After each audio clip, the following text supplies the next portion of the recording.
Mesdames et messieurs, bonjour et bienvenue si vous nous rejoignez dans ce deuxième numéro du grand dossier sur Afro Info.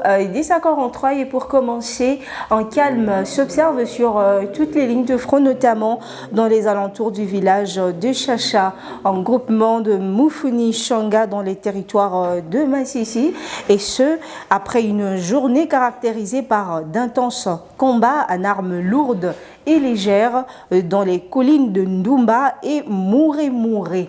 Les forces armées de la République démocratique du Congo se montrent toujours déterminées à récupérer ces villages pour poursuivre avec sa progression. Aux alentours de Bihambwe, tôt le matin, des affrontements qui n'ont duré que près d'une heure ont été signalés dans cette zone. De ce fait, l'ennemi ne contrôle pas Kimoka ni Mubambiro. Les forces armées de la République démocratique du Congo sont présents et les jeunes résistants Wazalendo y ont érigé un mur de sécurité pour sécuriser la ville de Goma et Saké. Ainsi donc, l'offensive se prépare côté RDC. Et hier, mercredi 10 avril 2024, le village Nyakadjanga, territoire de Massissi, c'est toujours dans la province du Nord Kivu, a été vidé de ses habitants à la suite des accrochages entre le jeune résistant Wazalendo et les terroristes M23. Selon certaines sources locales, ces accrochages ont débuté mardi dernier dans la soirée et se sont poursuivis hier dans la matinée. Le même source rapporte que ces populations fouillaient des détonations d'armes lourdes et légères. Cette zone a connu dimanche et lundi dernier une brève accalmie après des épisodes de combat ayant duré plusieurs semaines entre ces belligérants. Et parlons à présent du retour des ex-combattants dans leur communauté effectué hier, mercredi 10 avril 2024. Les ex-combattants du 3e groupe ont retrouvé leur famille à Beni et Loubero, de Mubambiro près de Goma à Loubero en passant par les territoires de Beni. Plusieurs ex-combattants ont regagné leur toit familial, satisfaits de l'engagement et de l'accueil réservé à ces ex-combattants. Les coordonnateurs du programme PDDR CS au Nord Kivu, Clovis Mounir, remercie le partenaire de la RDC. Il a de ce fait appelé la communauté à accueillir chaleureusement ses enfants. Certains pensent que leurs enfants ont été tués dans la brousse. Aujourd'hui, vous allez retrouver vos fils et filles vivants. Pour nous, c'est une fierté. Je vous prie de bien les encadrer pour qu'ils ne retournent plus dans la brousse. Je sais qu'ils ont compris après 4 et 5 ans qu'ils ont fait. Ils m'ont dit qu'ils ne peuvent plus faire marche en arrière, a déclaré Clovis Mouniré devant la presse. Et l'insécurité n'a pas dit son dernier mot dans la ville de Goma, qui a été une fois de plus le théâtre d'une scène macabre. Plusieurs morts à l'entrée. Président de présumés bandits armés ont tiré à bout portant sur un véhicule. Selon les personnes qui ont vécu la scène sur place, dans la soirée d'hier, mercredi, deux hommes armés ont tiré à bout portant sur un véhicule de marque TX, au bord duquel chauffeur, une dame, un policier ont été tués, mais également 2 civils riverains.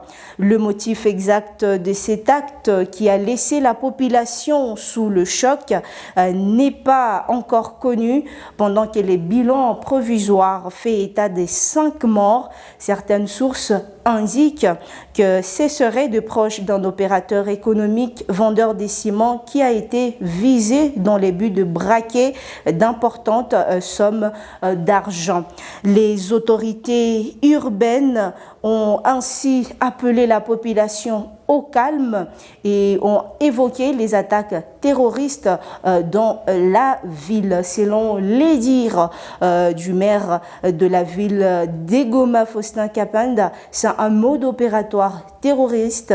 Nous avons lancé des enquêtes et demain nous aurons une réunion avec tous les services, a déclaré le commissaire supérieur principal Faustin Kapanda.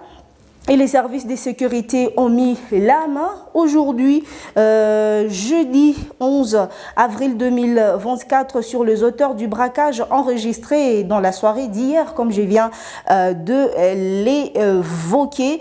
L'information a été livrée à la presse aujourd'hui même par le maire policier de la ville de Goma lors de la présentation à la mairie de plus de 50 présumés bandits qui seraient également à la base de la criminalité dans la ville de Goma et environ. Sans avancer le bilan exact du braquage qui s'est passé à l'entrée président, le maire de la ville de Goma, le commissaire supérieur principal Kapanda Kamand Faustin, a salué le travail de services de sécurité qui se sont disponibilisés et ils se sont impliqués et ils ont mis la main sur les auteurs du dit braquage qui a coûté la vie à certaines personnes. Pour l'autorité urbaine, il est opportun que la justice s'occupe de tous les bandits arrêtés en organisation des audiences publiques dans la ville d'Egoma. Selon le maire, nous rassurons notre population qu'elle ne sera jamais abandonnée. Nous sommes choqués par les événements d'avant-hier, l'assassinat et les braquages d'hier. Je tiens à vous informer que les auteurs de ces braquages sont déjà entre nos mains et la justice va faire son travail. Tout ce que nous demandons à notre justice, c'est d'organiser l'audience publique, a déclaré le maire policier de Goma. À lui d'ajouter, la commission chargée d'enquête est déjà mise en place. Nous aurons un très bon résultat. Je laisse à la justice de présenter les tableaux exacts. Il y en a eu aussi l'inobservance de consignes. Nous avons dit qu'au-delà des 18 heures, les motos ne doivent pas circuler. Revenons, le cas enregistré dans les quartiers Majengo la nuit de mardi 9 avril où la vie a été ôtée à 3 autres personnes. Le maire policier de la ville de Goma a appelé la population et la presse à ne pas se laisser manipuler par qui que ce soit pendant cette période de guerre que vit la province du Nord Kivu. Éviter de distiller n'importe quoi pour discréditer l'armée. Nous condamnons ce qui s'est passé avec un élément de notre armée avant-hier et Majengo. Et vous ne dites pas pourquoi les policiers ont été aussi tués dans le braquage à l'entrée président alors qu'ils sécurisaient l'escorte. Voilà le prix de notre sacrifice dans un engagement de notre serment. Vous devez nous appuyer au lieu d'être séduits par l'ennemi en faisant croire que les forces armées démocratiques du Congo et la police nationale congolaise et les gouverneurs ne font rien. C'est une stratégie de l'ennemi. Nous devons être blindés à tous ces affrontements, a ajouté le maire de la ville de Goma, Faustin Kapanda Kamanda. Et c'est toujours dans ces cadres que l'insécurité continue de parler d'elle dans la ville de Goma. Il ne se passe aucune journée sans qu'on enregistre des cas de tueries et d'assassinats dans les 4 coins de la ville de Goma. Les services de sécurité de la ville de Goma sont vraiment en train de voir comment pallier à cette situation. Et c'est par ici que nous mettons un terme à ce deuxième numéro du grand dossier sur Afro Info dès 5h43. Likez pour sécuriser la vidéo. Abonnez-vous si vous êtes nouveau ou nouvelle à la chaîne. Et surtout, n'oubliez pas de la partager à un maximum de personnes. D'ici là, portez-vous bien. On se retrouve très prochainement pour un nouveau numéro.